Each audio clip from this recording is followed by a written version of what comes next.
that's going to be more effective in building a long-term relationship with that person. And that's something I still carry with me to this day, because I think it's true. Like it's a good lesson in building a brand identity being such a long-term investment. It is not something that you do in a quarter or 2 quarters or a year or 2 years. So first thing, well, welcome to the Climb podcast. I'm happy to have you on, Joe. We have a lot to cover. The first thing, of course, is to talk a bit about your background. I would love to learn more about you and your career, because I saw it on LinkedIn, but it's better with your own words, of course. And then I would like to, of course, maybe the first question I have for you is, how did you become a designer? Wow. When did the spark was created? Yeah. Well, thanks for having me on. I'm really happy to be here, and I'm happy to talk to you this morning. How did I become a designer? You know, I think I took a really kind of a weird route. I grew up in a pretty rural area of the Southeast United States. I grew up in Alabama, and maybe for American audiences might know, like, there's not a huge art scene or design scene in the state of Alabama. And so I grew up kind of in a farm. My parents raised chickens and goats, and we had a giant garden, and it was, it was a different upbringing than I think a lot of people that I know and work with experienced. But when I was in high school, I actually left home when I was 15. I went to a math and science focused boarding school. It was like a public, kind of unusual. It was, I was not good at either math or science, so I kind of struggled through it. But I was lucky in that they had a really amazing arts program as well. So in the United States, it's essentially like this idea of like a magnet school, where the charter of the school was, hey, we want to provide educational opportunities for kids in the state who maybe don't have access to traditionally decent avenues for education. And so it was a public school, but you had to have like certain test scores, you had to apply, you had to go through an interview process, the whole thing. And somehow I made it in kind of by like the skin of my teeth, and based on my math and science scores. I ended up spending a lot of time at the art studio that they had and with the art professor. He eventually kind of became a mentor for me, and it was really, really lucky, because at a certain point, I actually had one of my math professors take me aside, and she said, listen, I'm going to pass you. I'm going to give you a C, but you have to promise that you're not going to go into a field that requires math or science. I said, you're going to be a danger for the society. I said, can do. No problem here. But thankfully, like that experience exposed me to a lot of things like printmaking and drawing and illustration, and just the idea of creative thinking. You know, that space that I went to every day. You know, 5 days a week, I was there every single day. After classes, I would just go and hang out at the art studio, whether I had to be there or not. I got into photography. I got into digital illustration. I had a pirated copy of Photoshop 7, I think, or maybe Photoshop 6. From my older brother, and I just spent a ton of hours as a teenager just getting into that and figuring out the software. And so when I ended up going to college after I graduated, I still was not really convinced. I wasn't sure what I wanted to do. My art professor in high school was pushing me towards architecture, but again, that to me sounded like math, and so I said, no, sir, I don't think so. I don't think I will be doing that. And I remember it was during like orientation. You go to your university for a weekend or something, like a long weekend before you actually go, and they just take you around the school, and they tell you about all the different schools inside of the university and things you can study. I was undeclared at that point, and we spent some time with one of the art professors who was describing what the like design program was. And I think the way she described it was something like, it's a lot of art, but you do it on a computer. She was like clearly uninterested. She was a painting professor. She was like, I don't know, you do like a bunch of art and stuff on the computer anyway. And then she like started talking more about painting. And in my like 18-year-old brain, I was like, those are two things that I like quite a bit. So let's do that. So then I like that day I declared like pre-graphic design, and yeah, I'm going through the program at a public university. It was not a design school by any means. Okay. Yeah, it was a large public university in the Southeast United States. And again, I kind of got lucky. It happened to have a really amazing design program that placed a lot of focus on art and composition fundamentals. There were a lot of classes that you had to take on just, hey, this is how you draw, gradations, and you're going to spend like 12 hours making this, huge composition of gradations that maybe at the time you're not going to really understand how this is going to serve you, but later on you'll look back and go like, oh, wait, I'm glad I did this. Yeah, actually, this was one of the sub questions I had when you were talking about this. Is like, because sometimes when I look at my college journey, I don't take a lot from the different courses because I was like in some kind of business school and then engineering something. Sure. And because now I'm doing design, so it's a bit far, of course, from the field I used to study. But anyway, the sub question was like, do you feel like there are some fundamentals that you acquired at school and that you feel like you're happy you had those courses? Yeah, absolutely. Our design program was actually pretty rigorous. Again, it was like, it reminded me of like the high school process I went through of, you have to apply, you have to have a certain GPA.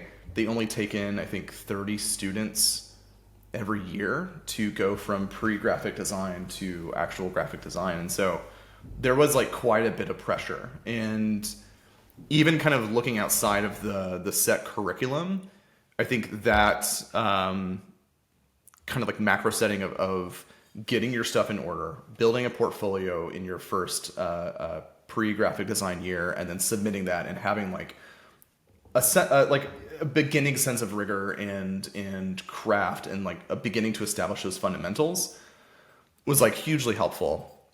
And then once you get into the program, if you get into the program, there is just this feeling that you've like kind of cleared this bar and you don't really like, you can't, for me at least, I was like, I'm not going back. I have to see this through. And so I'm going to do everything I can to be a good student and trying to figure this out. So that's kind of like the background context. The classes themselves were so focused on a mixture of the craft and like learning the tools and learning the software, but that really took a backseat to designing with intention and designing with purpose and concept, starting everything with, I have a sketchbook. I maybe have some ideas. I have a brief. What am I going to do with this? To the point where like you could get a docked score if you didn't start in a sketchbook and writing out your ideas, writing out your concepts. And still to this day, like that informs my design process. I don't really start on the computer. I don't jump into software. And if I do, like if I'm in Figma from the jump, I'm still just writing something. I'm trying to figure out verbally, like how am I thinking through this problem? What is the best way in that I can come up with? And how am I going to use that to inform the visuals that I actually create? So everything is going to start out with, here's a list of words, here's a list of synonyms, here's, even like it could turn into like some prose about what the brand is and what that means and what we're trying to say. And for me, that's kind of, it served me throughout my career of just whenever I have a question thrown at me from a client or from an executive or from a stakeholder, I have that figured out already. I don't need to come up with an answer or like back into a concept because I've already done all that pre-thinking. And that was ingrained in us like from day one in school. Yeah, I think it's a good takeaway because now we're so used to have a ton of libraries available, a ton of UI kits, a ton of things you can start with, templates and Figma library of the community. You just jump into the Figma community. You're like, I'm a bad designer, first thing about it. Yeah. Because you're always comparing yourself to others. And then you're like, I can just copy and paste stuff and start with that, And so you you forget that at some point the first thing is just think about the problem and put that on paper and think about the best solution that you think is the best, and then come up with potential solution and start your benchmark and start doing different stuff.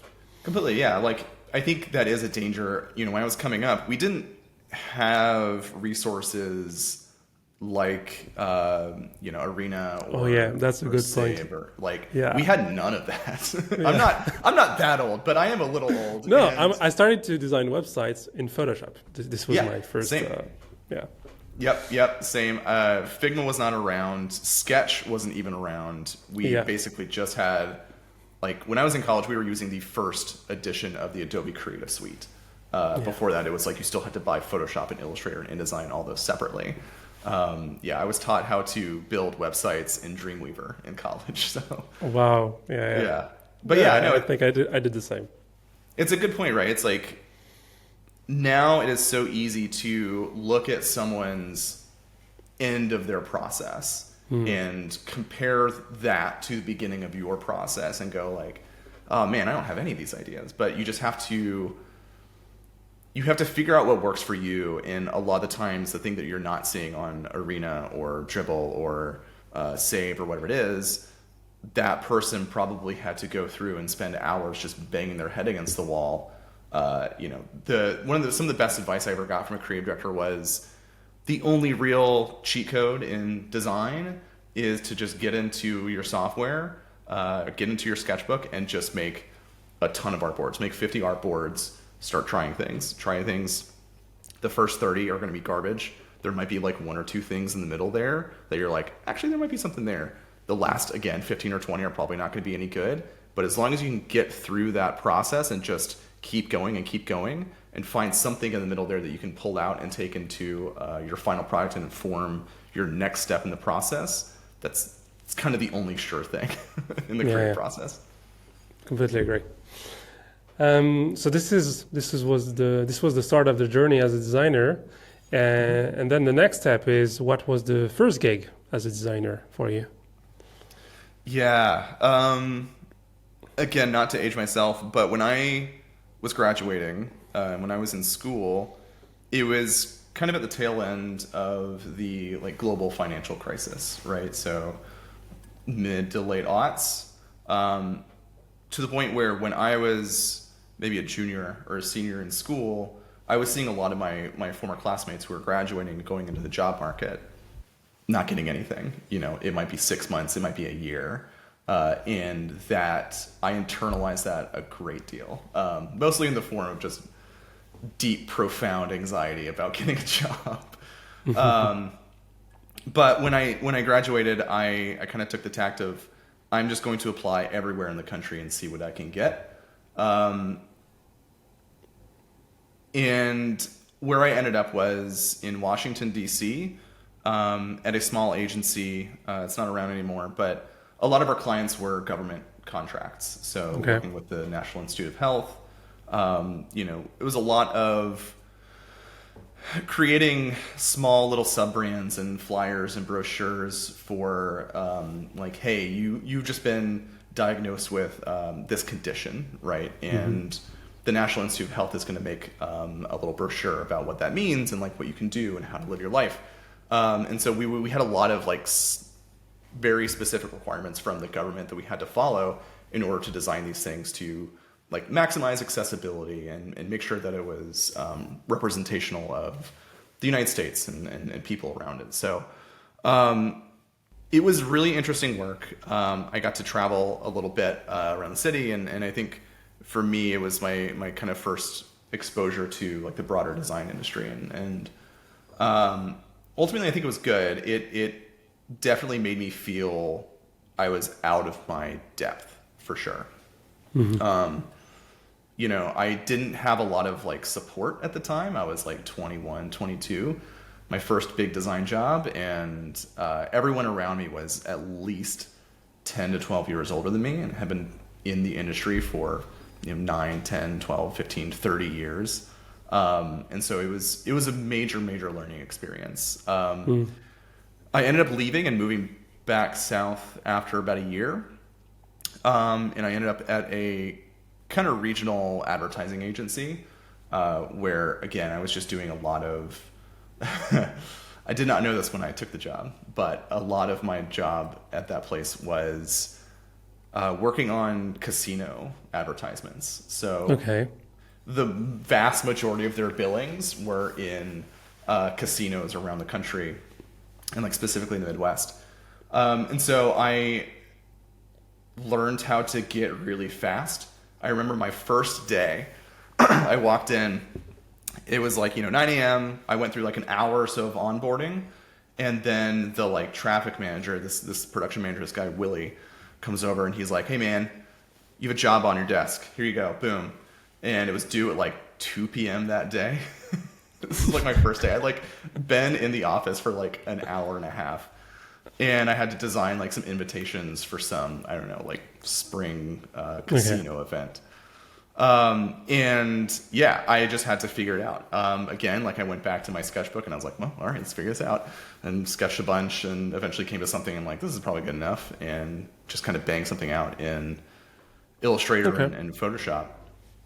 And yeah, I was there for about a year and a half, working on a lot of casino stuff. It was very high volume. You might have like 2 or 3 deadlines every day of like, I've got a grand total of 3 or 4 hours to look at this like briefing, read the copy, come up with a concept, and then design like a poster or like a couple of different looks of an invitation or something like that, some promotional material. And then if that got approved, that would go on to like a production team, and then they would kind of blow it out. But yeah, very humble beginning, I would say. Yeah, I mean, we all have to start somewhere. The first thing, and what you're saying is, it reminds me of my current life as an agency. We have to ship stuff in 2 hours for the very same day. So I think things didn't change that much. No, it's universal, I think, for agencies. Yeah, definitely. Okay, and so I saw then you had some different jobs, and what led you to jump maybe to the Mailchimp experience? That was one of the big one for you. At what point did you join Mailchimp? How did you end up there, pretty much? And what was the scale of the company maybe at that point?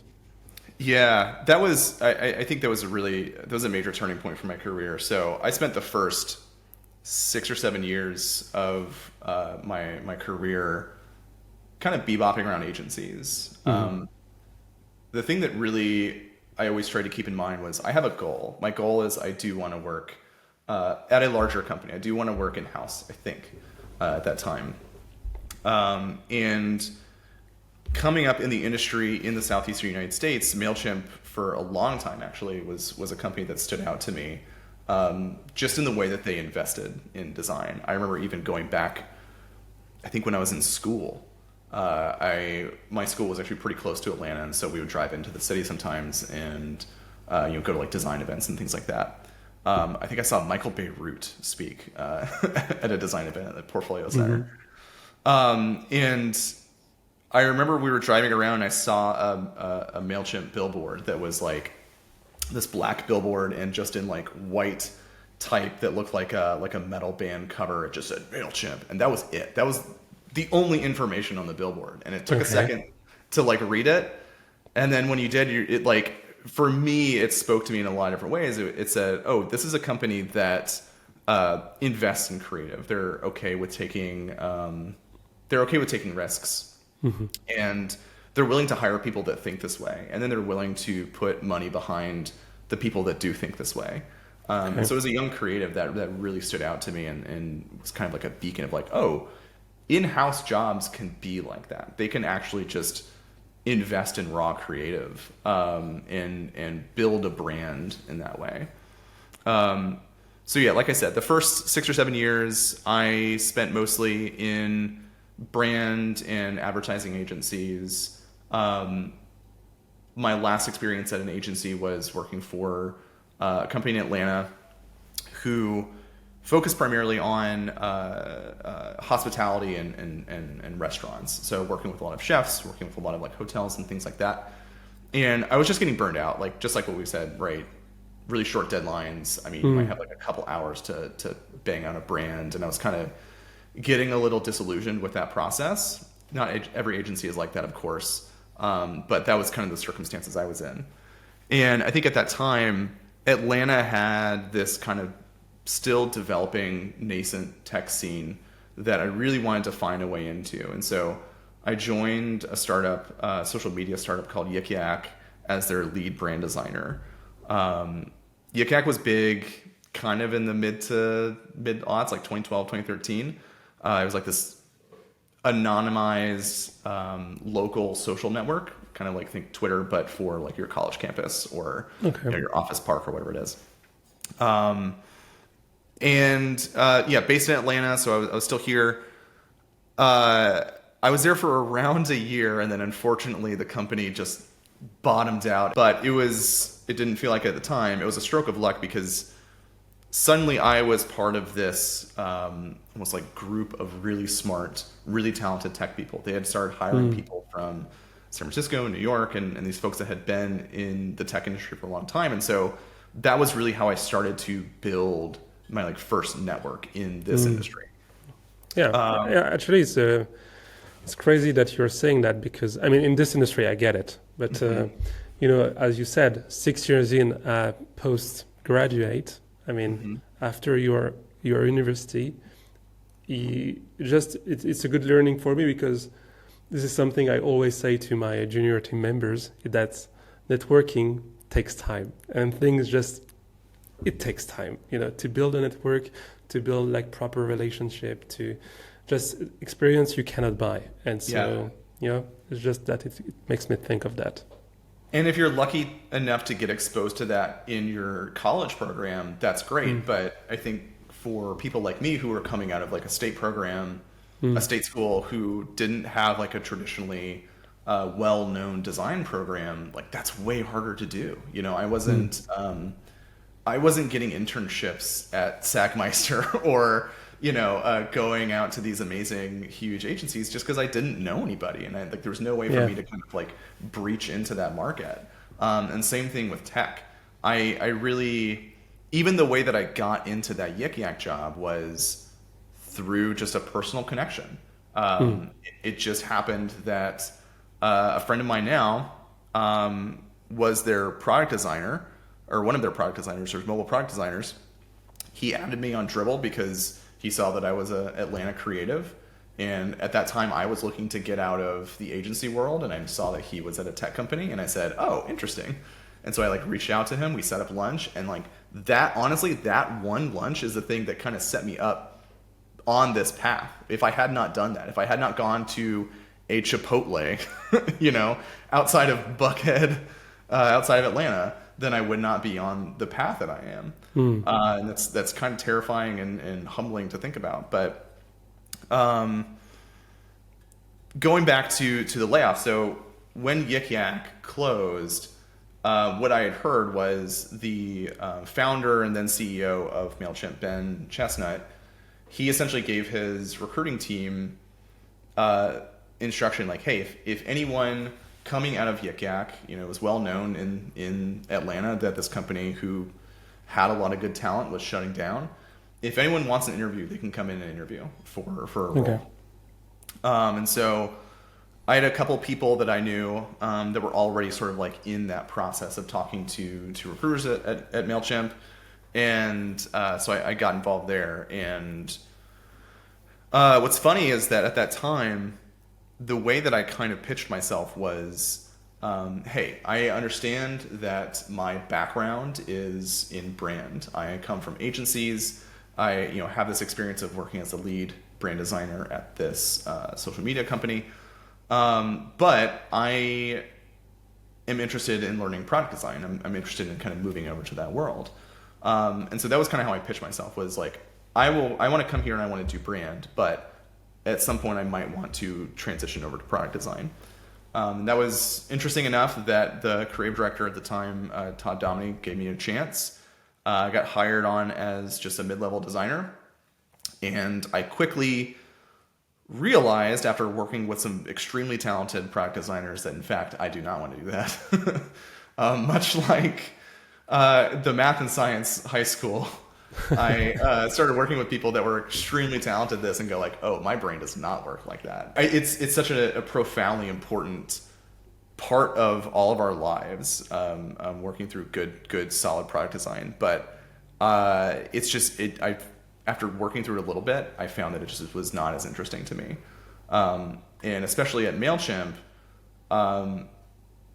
it's such a vibrant brand, and it's such an interesting culture of brand at that company that they were willing to invest in creative, sometimes just for the hell of it, a lot of times just for the hell of it. And that was really how they built their brand. But so, okay, the company was, when I joined, this was early 2017. It was about 550 people.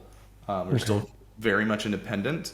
This was about a year and some change, about a year and a half before the 2018 Collins rebrand shipped to the world. So yeah, when I joined, the Mailchimp brand, like interestingly enough, this was something I didn't really clock when I was looking at as an outside observer, was a total mess. It was a huge mess. We had just the most bare bones brand guidelines that you can imagine.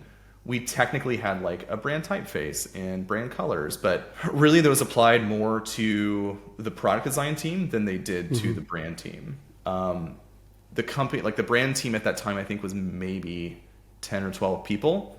And it was still something that I haven't really experienced to this day at other companies. Very multi-talented in terms of the types of creatives that they pulled in. So I was working with people who were not traditionally trained designers. Some folks were just artists. One of the people that I worked with is an actual rock star now. Like she tours Europe and the United States with her band, and at the time she was just producing like really, really amazing brand creative. If you're familiar with Mailchimp from that day, you've definitely seen her work. But then, yeah, other than that, it was people who came from agency backgrounds and people who were photographers or just illustrators or, animators. You didn't get a lot of the type of talent that was, I am a tech designer. I come from, I started at Google and then I went to Uber and then now I'm at Mailchimp. Like that just really wasn't in the talent pool. And I think largely because we were based in Atlanta and we just didn't have access to that talent. Remote work was not really a thing at that time. Yeah, before COVID, that's right. Yeah. It was well before COVID. And it was, like if you were working in tech in Atlanta, it was kind of the best job you could find. And it was great. Yeah, cool. To be totally honest. Nice. And so you spent I'm saying 4 years and a half there. And I think your role evolved also. Can you tell me just quickly about your role, and then we can move on, of course, to what you're doing today? Yeah. So like I said, when I started, I was hired on as just like a mid-level designer on the brand side. Late in that year, we actually started down the path of the Collins rebrand. So I would say it was October, November. We started talking to Collins. We got a brand book from them. Like we kind of went through that process. I had gotten pulled in very early on because the creative director at the time, Todd, knew that, hey, your background is in working for brand agencies. Like, why don't you come in and help consult and work with the Collins team on how to build this brand? Super exciting to me, of course. Yeah, I loved it. Jumped at the chance. And so we worked pretty closely. I think we had like weekly or bi-weekly reviews with the Collins design team on various iterations and looking at different versions of the Freddie Mark and of our color palette and the product implementation and the web implementation, all these things, the illustration style. And I think it was around March of 2018, we got the brand book from them. And then we worked with RGA and our internal teams on the execution phase, which lasted about 6 months. So in all, it was about a year-long process to go from kickoff with Collins on the brand redesign to shipping the updated brand in September of 2018. And I do remember like a palpable sense of anxiety on the team before we launched. People on the team were asking me like, hey, how do you think it's going to go? when we launch this thing next Are we week. good on the yellow? Yeah, exactly. Are we good on the yellow? These illustrations are pretty funky. Like, what do you think people are going to do? And like, it's kind of it's funny to think about now because of how it did play out. But at that time, think about the Dropbox rebrand that the Collins team also worked on, and looking at the, I would say, kind of unfair backlash that that brand received. It was a beautiful brand, but I think. For whatever reason, the wind just wasn't right on the internet the day Maybe that launched. too early, maybe for the market. When you look at it now, it's still super cool. It holds up. It does. It Yeah, absolutely does. It's I think it was a case of audience, really. I think the Mailchimp I think audience so. had always been accustomed to, oh, they're going to be weird, they're going to take chances, and that's the thing that we like about them. And for maybe people's relationship with the Dropbox product at that time, it was a little bit more transactional than that. Yeah, maybe. Do you think the name itself helped? Like because Mailchimp is called Chimp, Yeah. you know? Right. Well, I think it speaks to like the DNA and the fundamentals that, Yeah. I mean, like Ben and the founders kind of put in place and had been investing in for 15 years. You know, Ben, the former CEO and the founder, he has a design background, and he always saw the brand as this world to take chances and to just do things and to invest in beauty and creativity. I always remember this piece of advice I got from one of the former creative directors when I joined. You know, I was like this dewy faced, 25, 26-year-old designer, going like, how do I keep building this brand?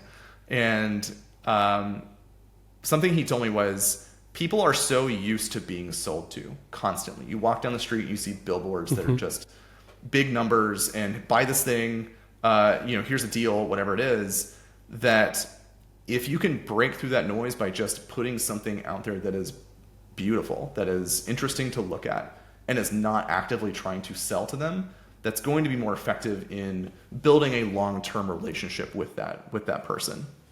And that's something I still carry with me to this day, because I think it's true. Like it's a good lesson in building a brand identity being such a long-term investment. It is not something that you do in a quarter or 2 quarters or a year or 2 years. It is multi-years long process of building a relationship with a massive group of people.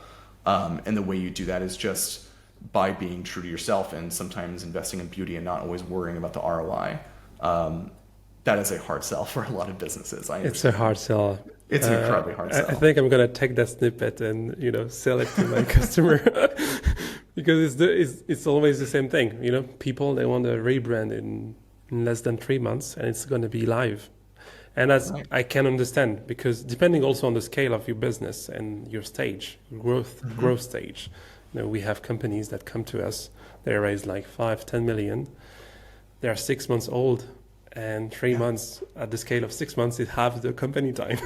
Yeah. So you understand that you need to ship something for the next 3 months, and at the same time, building a strong brand takes time. So it's always the trade-off. But thankfully now we have more and more scale-up customers, and those are around for like 7-10 years, and they understand that their business is already, it's a working business, and so they have the luxury to take a little more time and to say, okay, it's not going to be live in 2 months, it's fine. We can take the additional time that is required to have quality.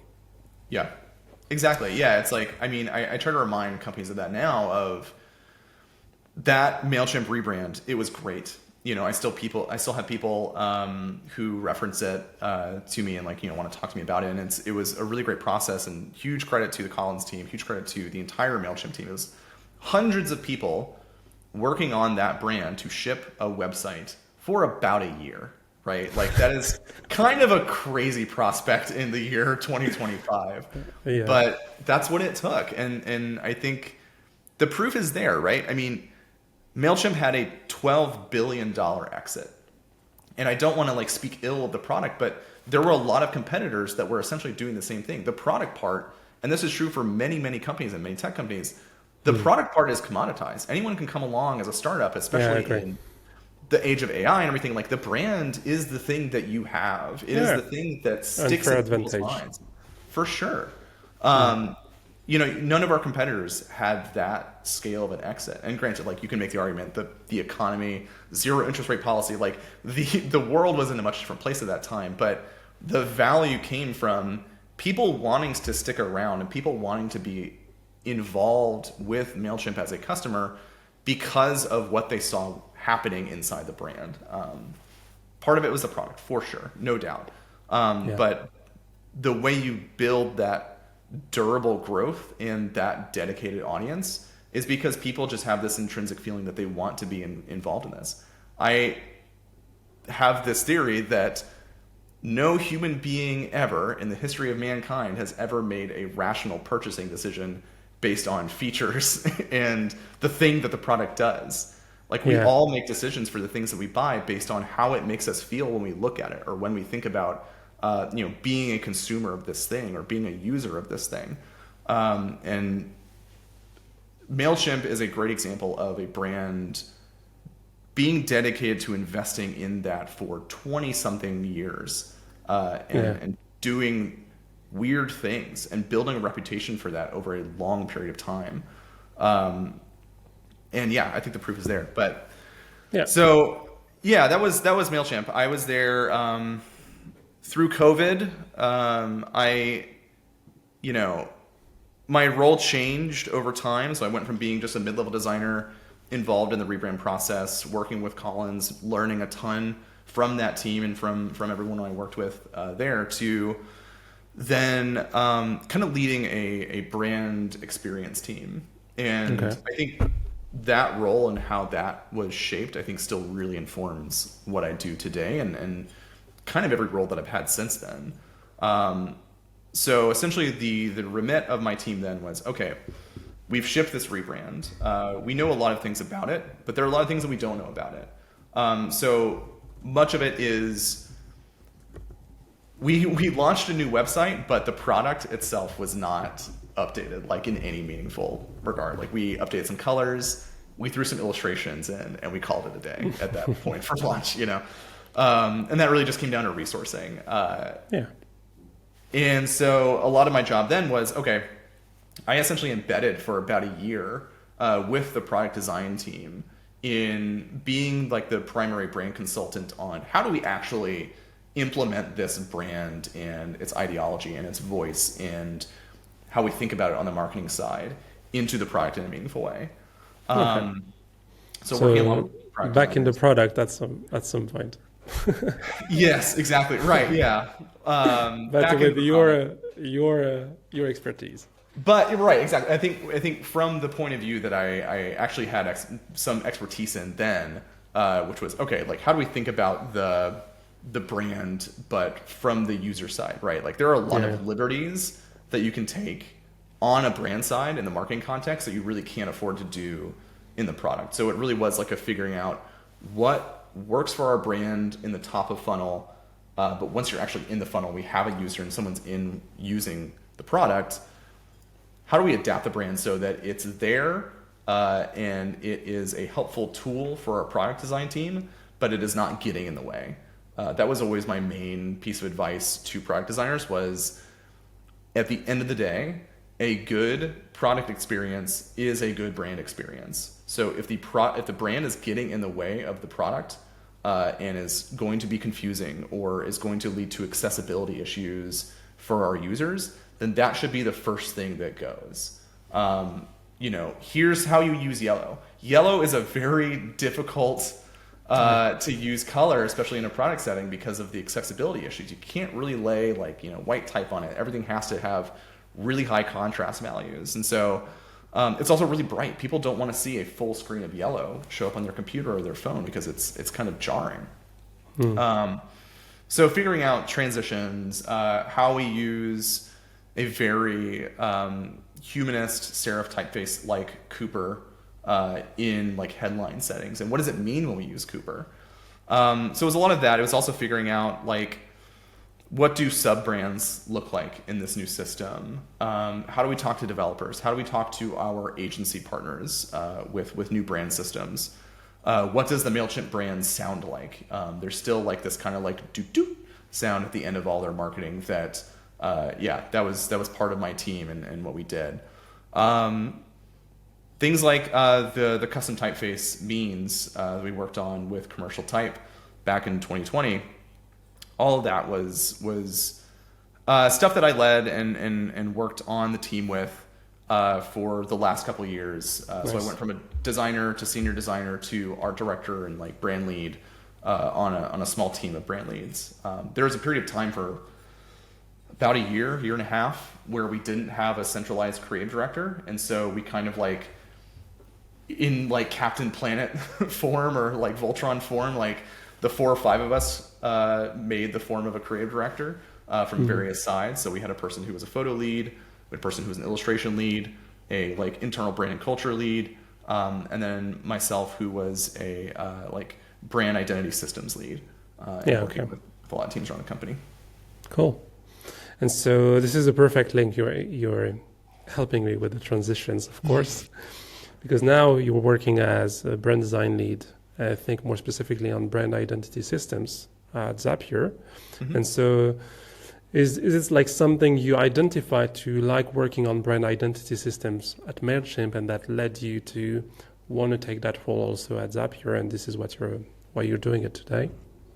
Yeah, right. So my roles after Mailchimp have largely been kind of in that same realm.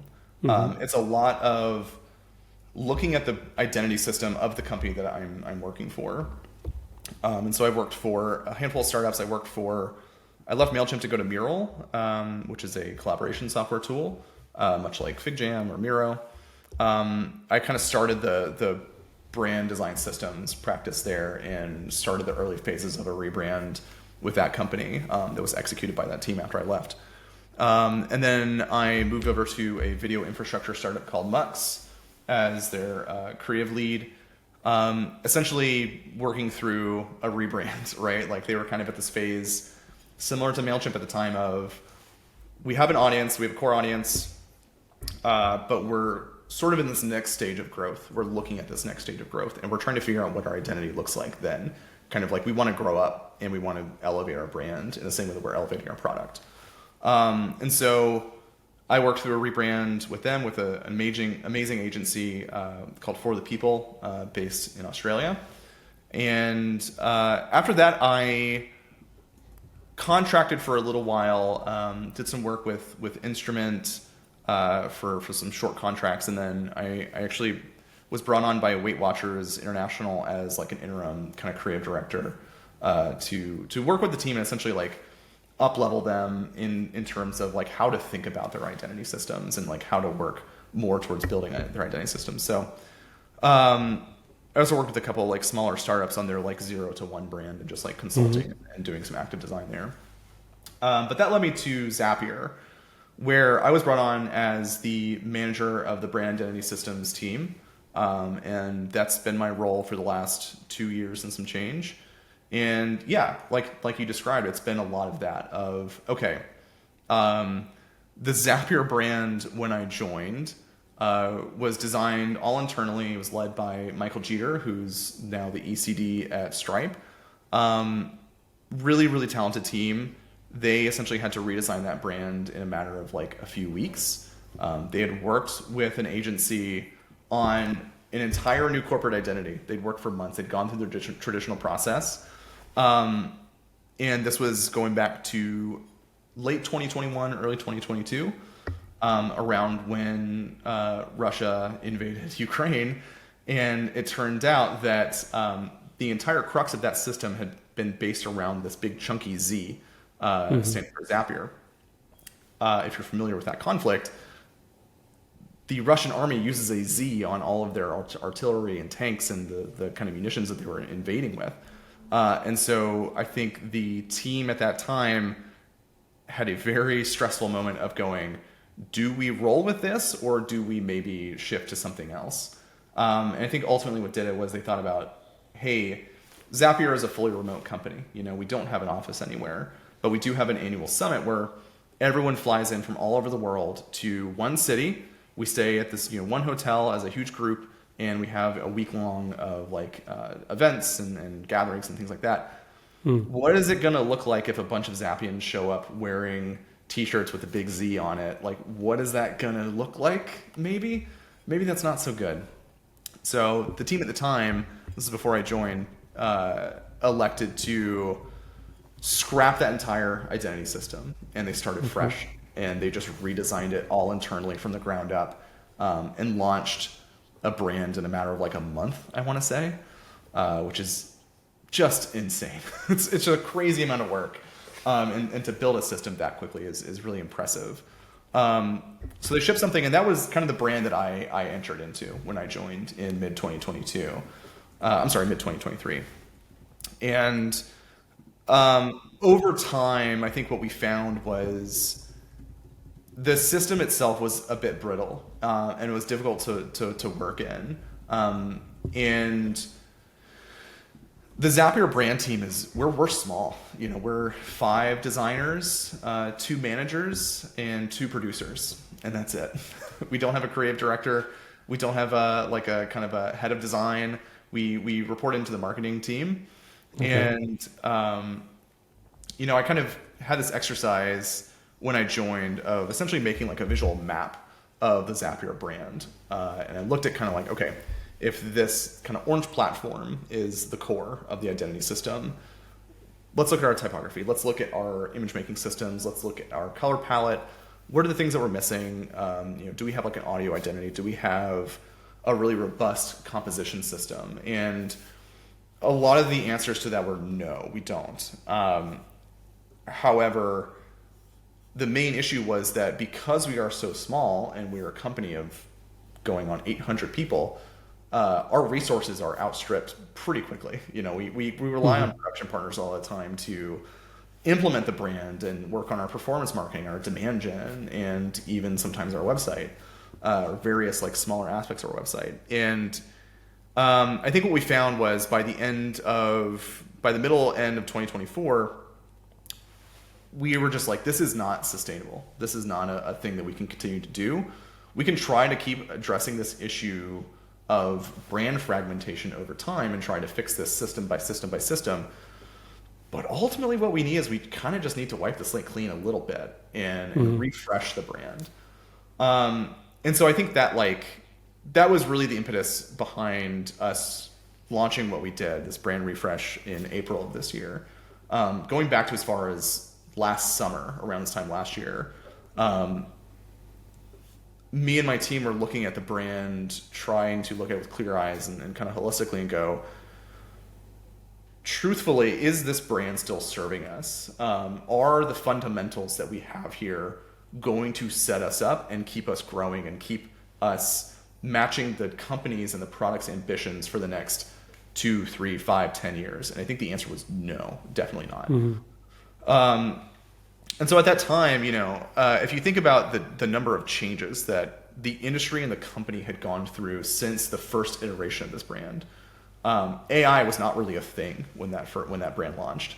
And now Zapier is like an AI first. It's all about, the whole messaging. What we do, right? Yeah, we are an AI orchestration enterprise focused company. I think it was, even at the time when it was all about automation, it feels like it's just a different name to call pretty much the same thing, Yeah, right. Yes, exactly. It was already magic in some ways, just to automate stuff, connect tools with APIs and so on. It's just that now we have a new marketing term to say different things. And even though it comes with a bunch of additional features, of course, but it's just that I'm amazed by this shift that a lot of companies have, which is normal, of course. But yeah. There are a lot of companies, I think, riding this AI wave that I think we're kind of in this phase of, if you think back to the 90s, computer graphics in your movie was like a marketing selling point. That was the thing that you were advertising in your trailer. That was the thing you were putting in commercials. Look at this dinosaur. We made it on a computer. Can you believe it? Oh my God. That's not really how we advertise movies anymore, right? It's about the plot, it's about the story, and CGI is assumed. Every commercial that you see now has some element of computer graphics in it. And I think AI is sort of in a similar phase where this is a major marketing point. Companies have to say to their board, they have to say to their investors, they have to say to their audience, like, we are on this AI wave. We are thinking about it. It's in the product. Look at this sparkle icon. That's how you know it's there. And I think in 2 to 3 years, that's just not going to be the case. It's an assumed part of everyone's company. It's assumed part of every product experience that you're having. And I think there are some companies that are getting away with just like, we're doing it. We're putting AI in it. Zapier, I think, is one of the ones that actually legitimately, like to your point, it makes sense, right? Automation has kind of always been that. It's just with AI, it's completely superpowered now, right? Things can intelligently make decisions for you, generate copy for you, generate emails for you, like take steps that you wouldn't have maybe thought about or you would have had to do yourself before. So, that in itself has changed the company a profound amount. We've gone from just linear automation steps to we have this platform, this suite of products. We have deep AI implementation integration. I mean, it is core to the product now. We're going after an enterprise audience. All these fundamental things had changed about the company, but at the same time, the brand had not really been able to keep up. We still had this really bright color palette that we could say all day that orange was our brand color and was like our core brand color. It was not performing in that role because all of our secondary colors were essentially in the same like tonal value. They were all bright teals and purples and lavenders and yellows that as soon as you put one of those in the same composition as our brand color, it is completely overpowering. And so we had a lot of fragmentation. Our illustration system didn't really keep up. It was expensive to maintain. It was expensive to try and put new art into our library. We often couldn't even get budget approval for it because it was so expensive. And so we had all these like kind of limiting factors. And we started hearing around the company like, in April we're going to launch this thing and we're going to change our messaging platform. Our product is evolving, and we really need to signal to our users that like this is the future of Zapier. This is what we're doing. But the thing that my counterpart and I were not hearing was, and this is how we're going to evolve the brand. This is how we're evolving the messaging, the narrative, and this is how we're evolving the product. And so, my counterpart Camille Esposito and I, we work very closely together. We essentially, like at Mailchimp, we kind of form a creative director, right? And we were talking to each other a lot. We were talking to our manager at the time a lot, and saying like, this has to change. Like we have to keep up. We have to change. If we change our narrative, we change our product, but we don't change our brand, I don't think that we can expect people are going to pay attention to that. And so at the end of last year, our brand design lead, along with the rest of our team, went through a pretty deep audit of all of our brand systems and all of our brand creative and everything that we've been putting out for the last year and more, and looked at it and went, okay, this is not working, this is not working, this is not working, this isn't going to serve us. And we took a pretty objective approach and a really pretty ruthless approach of going, we need to cut this, we need to stop this, we need a new system that does this. And kind of built this like brief for ourselves going into the start of 2025. And starting in early February of this year, we embarked on this brand refresh, which was done completely in-house. We worked with an illustration agency in Canada called Giant Ant, who they're fantastic, they're amazing. I worked with them before back in the Mailchimp days. We worked with them before on some other like kind of marketing stuff at Zapier. They helped us with the illustration system and gave us some really amazing illustrations to work with in this library. But everything else was done completely in-house by our team. And we worked like crazy for all of February, all of March, and launched something at the end of April, which constituted a new website, new brand fundamentals, essentially in a refresh system. I think the way we looked at it was, and the way we kind of kicked this off and the way we explained this to executives was, the core fundamentals about Zapier and the brand are still sound. They still make sense. But the system itself and like the way we're executing on that is not the thing that's going to set us up for success long term. And so how can we refresh things like our color palette, how can we build a new illustration system that's going to perform better for us, and we'll be able to travel to more places a lot better. And yeah, we worked like crazy. It was, I'd be lying to you if I said that it was a super clean process and we were all super happy and we got it done and loved each other. There was like some tension. There was, it was stressful. It was hard, but I think I'm really pleased with the results. Yeah, it's very nice. And I mean, I personally love it, really, what you guys did. And I wanted to touch base on two things, actually, two small questions. And then I'm being a bit conscious of the time. I know that then we'll have to wrap up. And so I had like 20 other questions.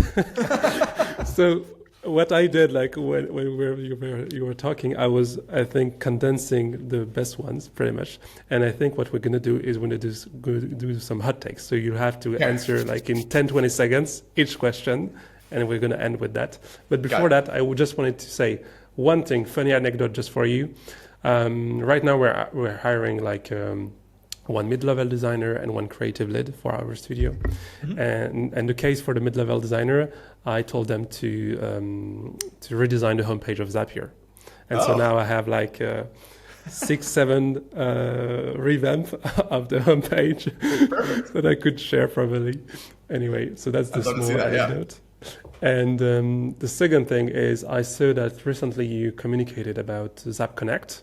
And I love the way you branded everything around it. I loved the video, and I was so amazed also by one little thing in the video is that you mentioned in your LinkedIn post sound design, and this is something that I feel that is so underrated for B2B SaaS companies to look at the way they sound.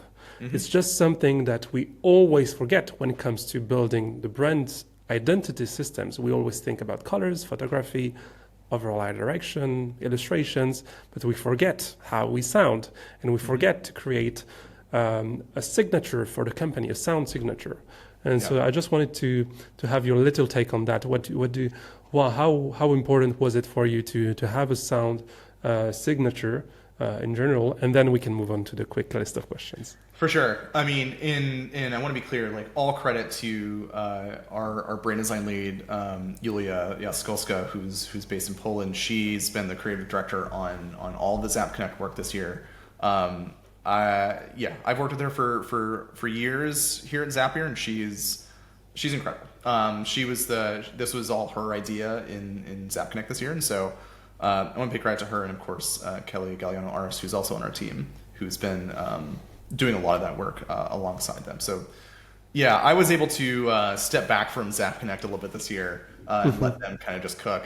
But no, I'll do an episode with Julia then. Yeah, absolutely. You definitely should. She's incredible. Sound design is incredibly important, right? Like every brand exists in video as well. And it is a way that you can build an identity and kind of build a branded world that exists outside of the visuals. I think it has to family. It needs to marry the two. But yeah, we've been working with the same sound engineer since before I started. This guy Blake Henderson, who's great. Like he's a traditional musician, but he, I think, captures that kind of like weird, kind of quirky, almost retro digital aesthetic that I think we try to capture with our visuals, and it's really just a really beautiful addition to the brand family that it's massively important. It's another way that people just interact with you. Yeah, it's crazy. So cool. Well, we can end with my quick list of questions. You can take 5 seconds or 20 if you want to just add a few. I'll be brief. Add a few words, and if you don't know the answer because the answer is too wide, too big, it's okay. First question is, are you in the tools anymore, or are you just working on strategy? A little of both. I would say probably my primary form of interaction with Figma these days is the comment feature and like the live chat feature in FigJam, unfortunately. Okay, got it. But I am still in the tool. I do get to design sometimes. Okay. Something you look for when hiring someone. What's the one thing? I like to see their thinking, and that doesn't always necessarily look like a long brick of text in their case study, but I can see a clear concept that is informing their initial design and how that is then extrapolated across an entire system. Starting with ideas first and not just pure aesthetics. Okay. What if you were not a designer? What would you do? Oh, God. Oh, brother. I have no idea. Definitely not a mathematician, not a scientist. I would really want to work with my hands. I was almost a ceramics minor in college. Okay. So maybe something like that. Maybe working in a restaurant. I don't know. Okay. Working in a company like Zapier or Mailchimp or others, a lot of the time it's about selling your ideas internally. What's the pro tip for selling? Bring people in early and often. I think coming from an agency background, that's something that I really had to adjust to. Of you have this mentality, I need to completely and holistically convey my thought and my idea, and I need to build a beautiful presentation and sell this person, this executive on it. I have found every company is different, but in all my experiences, that's actually not what executives want to see. They want to be involved early. They want to be able to see the germ of the idea.